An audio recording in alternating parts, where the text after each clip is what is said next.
जालम राजकुमारी। बहुत समय पहले की बात है। एक राज्य में एक बहुत दयालु राजा रहता था। उस राज्य का सब लोगों के साथ बहुत अच्छा व्यवहार था। उस राज्य के लोग भी उस राज्य से बहुत प्यार करते थे। वो राजा भी तो सबका बहुत ख्याल रखता था।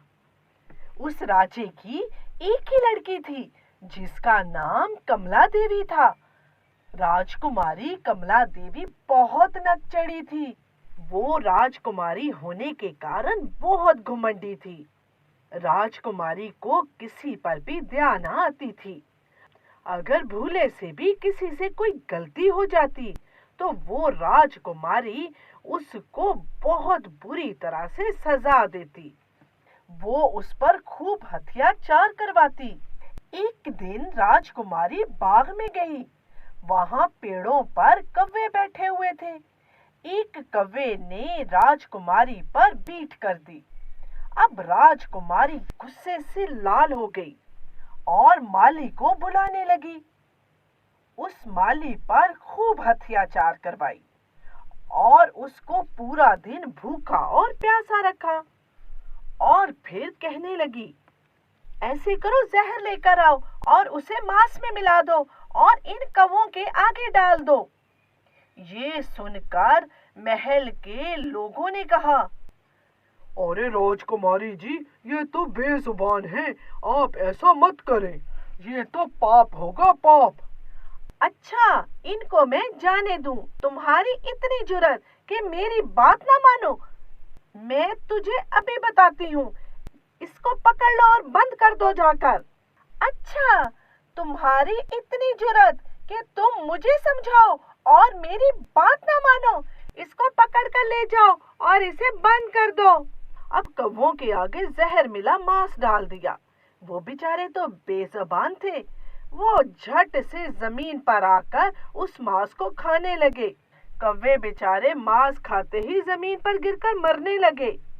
राजकुमारी उनको देखकर खूब हंसने लगी। कितना मजा आ रहा है ना, कैसे गिर रहे थे। अब पता चला तुमको कैसे मेरे ऊपर बीट की थी। देखो देखो वो कैसे तड़प रहा है, कितना मजा आ रहा है ना। हाँ।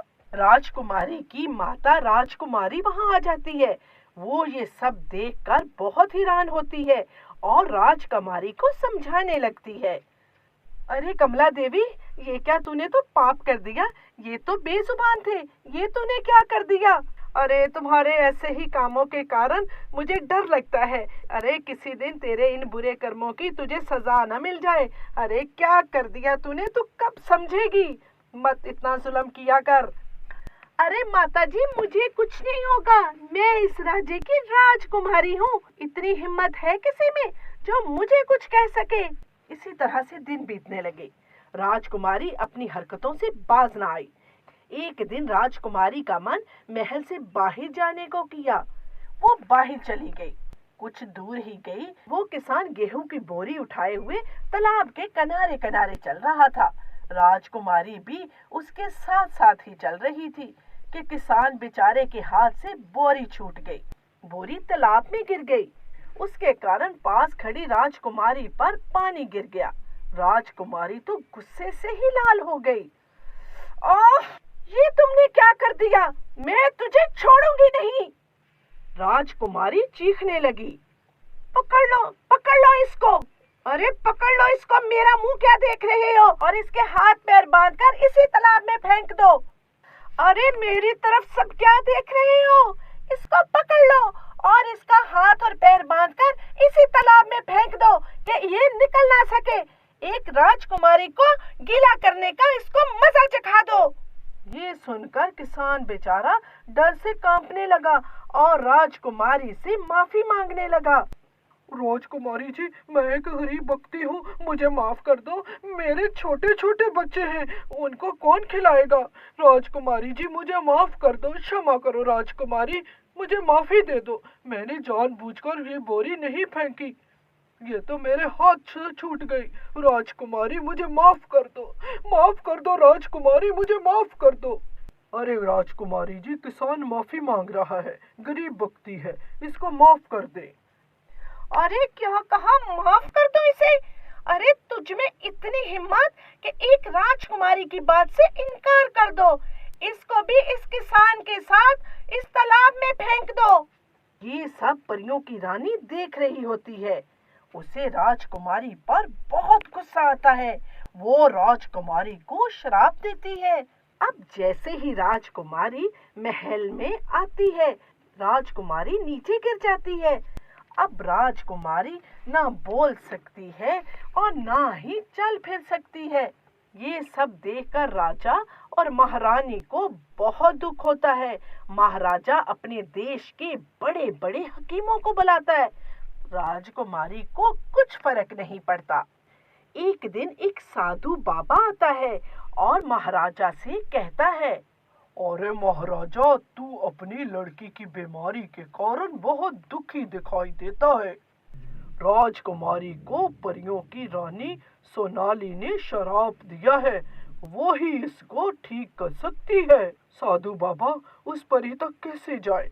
मेरी एक ही लड़की है। मैंने तो देश और विदेश के हकीमों को बुलाया, लेकिन राजकुमारी को कुछ फर्क नहीं पड़ा। अरे साधु बाबा, मुझे बताइए, मैं उस परी के पास जाऊंगा। अरे महाराजा, उस परी के पास जाना आसान नहीं है। तू ऐसा कर, ये अंगूठी अपने पास रख ले और अमावस्या की रात वो परी बाग में आएगी। तू ऐसा करना, उसके सामने ये अंगूठी करना। इस अंगूठी के कारण परी को कुछ नहीं दिखाई देगा। तो तू जल्दी से उसके गले में पहना हार उतारना और वो हार राजकुमारी को पहना देना। हार पहनते ही राजकुमारी ठीक हो जाएगी। अब राजा अमावस्या की रात का इंतजार करने लगा। जैसे ही अमावस्या की रात आई, राजा छुपकर बाग में बैठ गया।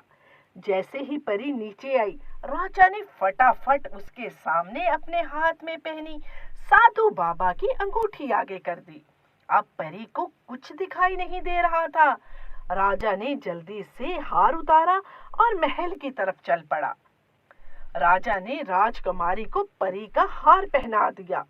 जैसे ही राजकुमारी ने परी का हार पहना, वो बोलने लगी और फटाफट उठकर बैठ गई। अरे अरे पिताजी, मैं बोल सकती हूँ। और पिताजी, ये देखिए मैं बैठ गई।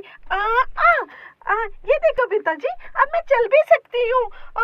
पिताजी, पिताजी, अब मैं बहुत खुश हूँ। अरे पिताजी, ये तो चमत्कार हो गया। अब राजकुमारी को भी समझ आ गई थी। कि उसे किसी को तंग नहीं करना चाहिए। अरे पिताजी, अब मुझे ख्याल आया कि मैं किसी को तंग नहीं करूंगी। अब मैं आपकी तरह सबके साथ बहुत अच्छा व्यवहार करूंगी। मैं सबसे माफी मांगती हूँ। पिताजी, आप भी मुझे माफ कर दे। और पिताजी, सब गरीबों में 10 दिन के लिए खाना बांटें और सबका बहुत ख्याल रखें। अब राजकुमारी भी अपने राजा के लोगों के साथ बहुत अच्छा व्यवहार करने लगी।